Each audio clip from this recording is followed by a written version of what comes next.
Hello dear NM GNM aspirant যারা এই বছর পরীক্ষা দিয়েছো, রেজাল্ট বেরিয়ে গেছে, চেক করে নাও তোমার সিলেকশন হতে চলেছে কি হতে পারবে না এই বছর। দেখে নাও জেনারেলদের এএনএম র্যাঙ্ক 1000 থেকে 1200-র মধ্যে, জিএনএম র্যাঙ্ক 3600 থেকে 3800-র মধ্যে হওয়া দরকার। এএনএম র্যাঙ্ক ওবিসি এদের ক্ষেত্রে 1000 থেকে 1200-র মধ্যে, ওবিসি বিদের ক্ষেত্রে 1100 থেকে 1300-র মধ্যে। জিএনএম র্যাঙ্ক ওবিসি এদের 4600 থেকে 4800-র মধ্যে, ওবিসি বি 3500 থেকে 3700-র মধ্যে। এএনএম র্যাঙ্ক এসসি 2300 থেকে 2500-র মধ্যে, এসটি 12000 থেকে 14000-এর মধ্যে।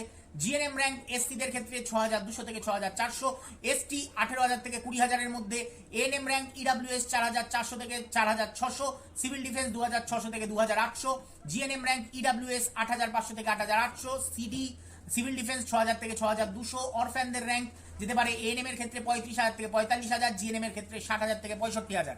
এখানে যা দেখলে সব হচ্ছে জিএমআর র্যাঙ্ক। আর যারা এই ডিটেলস আরো পেতে চাও তাদের জন্য বলছি এই চ্যানেলটাকে অবশ্যই সাবস্ক্রাইব করে রেখে দাও। এটা হচ্ছে আড্ডা 247 স্মার্ট স্কুল বেঙ্গলি চ্যানেল।